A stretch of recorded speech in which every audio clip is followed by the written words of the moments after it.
नमस्कार विद्यार्थियों, आज हम प्रश्नावली 3.2 का दूसरे का पहला प्रश्न करेंगे। 3.2 का पहले के जो 3 प्रश्न थे वो मैंने आपको पहले वाले वीडियो में बता दिए हैं। तो आज हम 3.2 का दूसरे का पहला प्रश्न करेंगे। पहले दूसरे प्रश्न को पढ़ लेते हैं। दूसरा प्रश्न है, पहले बहुपद से दूसरे बहुपद को भाग करके जांचिए कि प्रथम बहुपद दूसरे बहुपद का गुणनखंड है। तो पहले बहुपद से दूसरे बहुपद में भाग लेना है। पहले बहुपद से दूसरे बहुपद में भाग लेना है और भाग करके जांचना है कि प्रथम बहुपद दूसरे बहुपद का गुणनखंड है या नहीं। तो मैं आपको बता देता हूं, यहाँ पे गुणनखंड की एक ही कंडीशन होती है, यदि भाग देने के बाद में शेषफल 0 आ जाता है तब तो प्रथम बहुपद दूसरे का गुणनखंड है, और शेषफल 0 नहीं आता है तब वो गुणनखंड नहीं होगा। तो हम इसको आगे करते हैं, इसका हल देखते हैं। सबसे पहले तो हमें प्रश्न के अंदर जो दिया हुआ है उसको लिख लेते हैं। यहाँ पे हमें gx दे रखा है और fx दे रखा है, तो दोनों को लिख लेते हैं। gx बराबर x square plus 3x plus 1 और fx भी हमें दे रखा है 3x की पावर 4 प्लस 5x की पावर 3 और minus 7x square plus 2x plus 2। gx दे रखा है और fx भी दे रखा है, तो ये हमने दोनों को लिख लिया। अब आगे करते हैं भाग की प्रक्रिया को। तो यहां पे हम लिख देंगे भाग देने।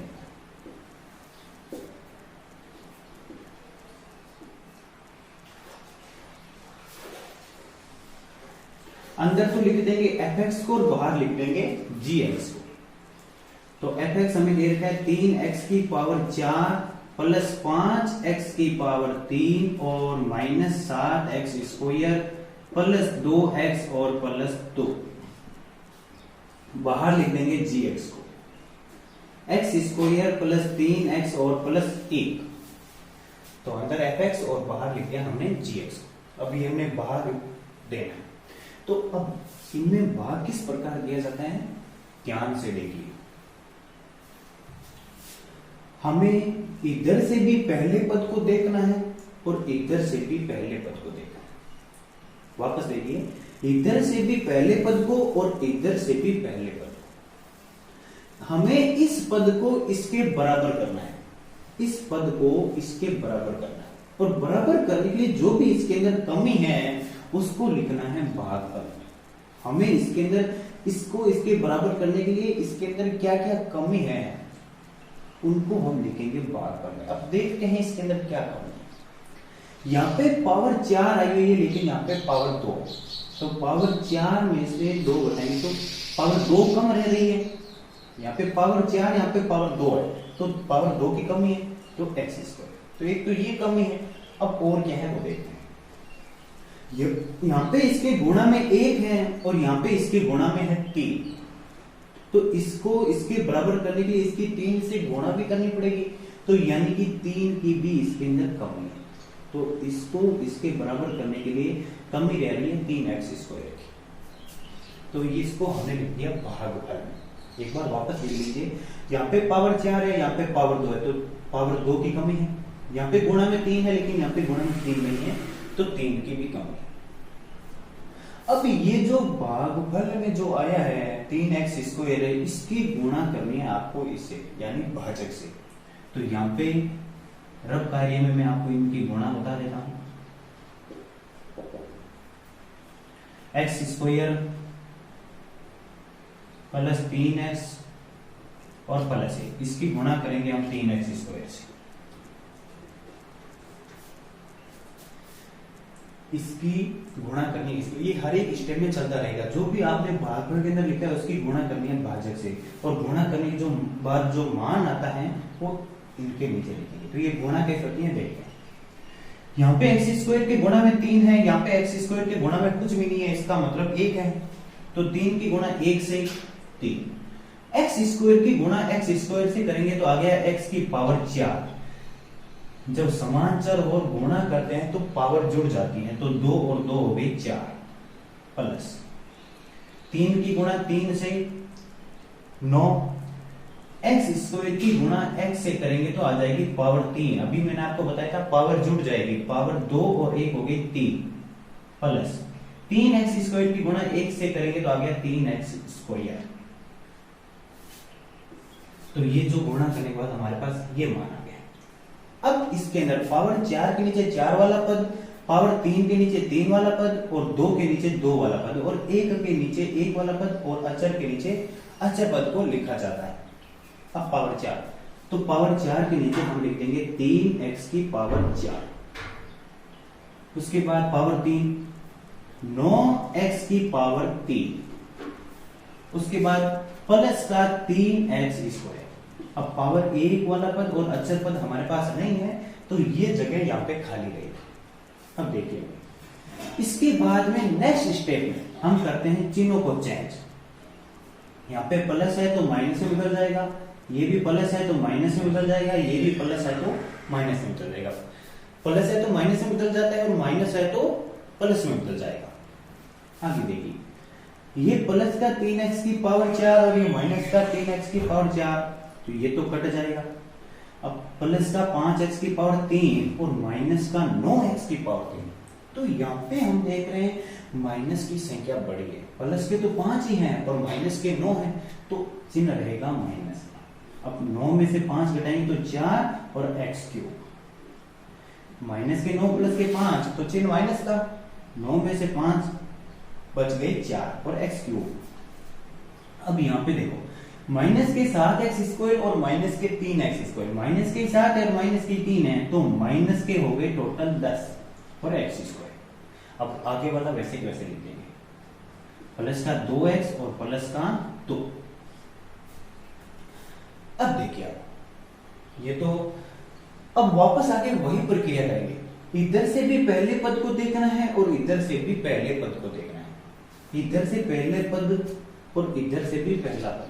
इस पद को इसके बराबर करना है और बराबर करने के लिए जो भी इसके अंदर कमी है उसको हम लिखेंगे भागफल। तो देखते हैं क्या क्या कमी है। यहाँ पे पावर 3 है लेकिन यहाँ पे पावर 2 है, तो 3 में से 2 कम करेंगे तो x की पावर 1 कम रह रही है, तो यहाँ पे 1x लिख देंगे। पावर 1 लगाओ या ना लगाओ कोई फर्क नहीं पड़ेगा। अब यहाँ पे हम देख रहे हैं -4 है लेकिन यहाँ पे -4 भी नहीं है, तो -4 की भी यहाँ पे कमी है। तो जो भी कमी रहती है मैंने आपको पहले स्टेप में बता दिया था, जो भी कमी रहती है वो भागफल के अंदर लिखी जाएगी, जो भी कमी रहेगी वो भागफल के अंदर लिखी जाएगी। अब जो भागफल के अंदर जो हमने लिखा है उसकी वापस हम गुणा करेंगे भाजक से, तो x स्क्वायर प्लस 3x और प्लस 1 और इसकी गुणा करेंगे हम -4x।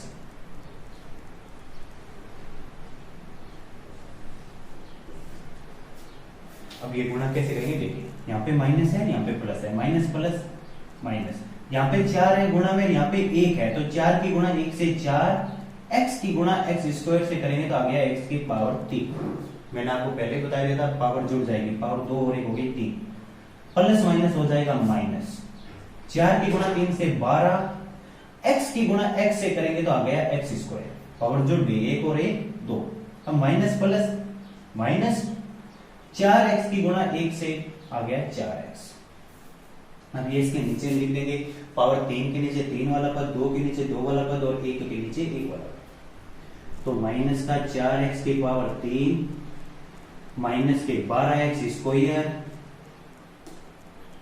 और उसके बाद माइनस का 4x।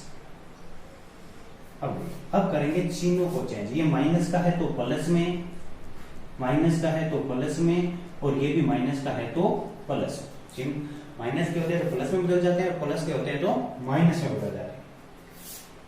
माइनस का 4x स्क्वायर 4x क्यूब और प्लस का 4x क्यूब, ये तो बढ़ जाएगा।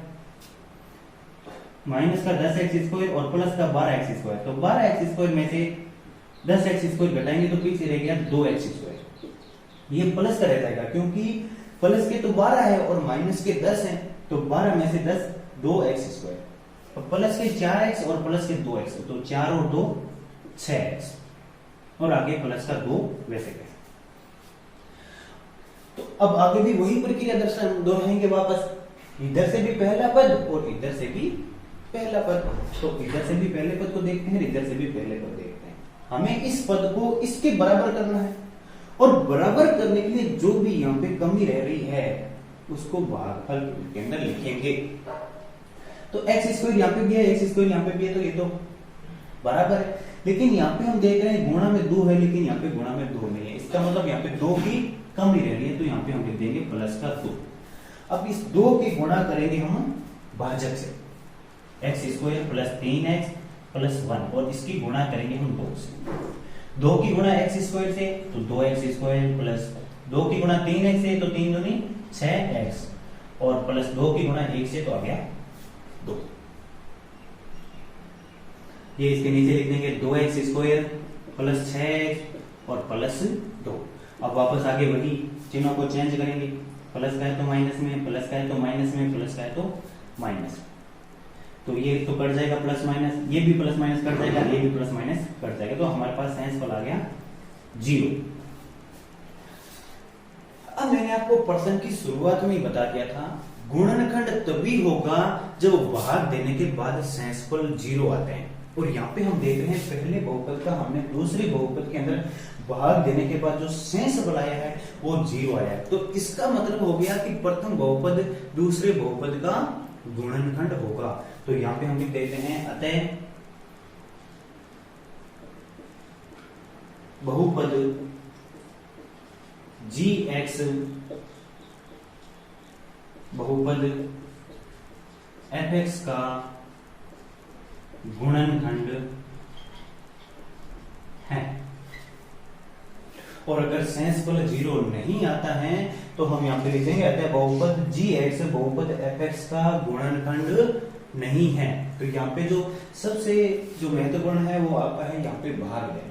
भाग देने के बाद सेंसफल आपका यहाँ पे 0 आता है, तब लिख देना है गुणनखंड है, अन्यथा गुणनखंड नहीं है।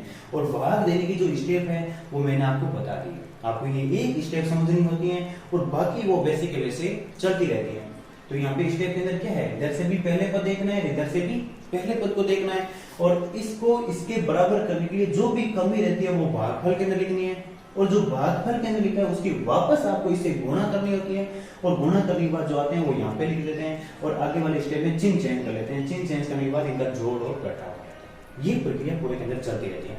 अब इसका दूसरे का जो दूसरा प्रश्न है वो हम करेंगे नेक्स्ट वीडियो में।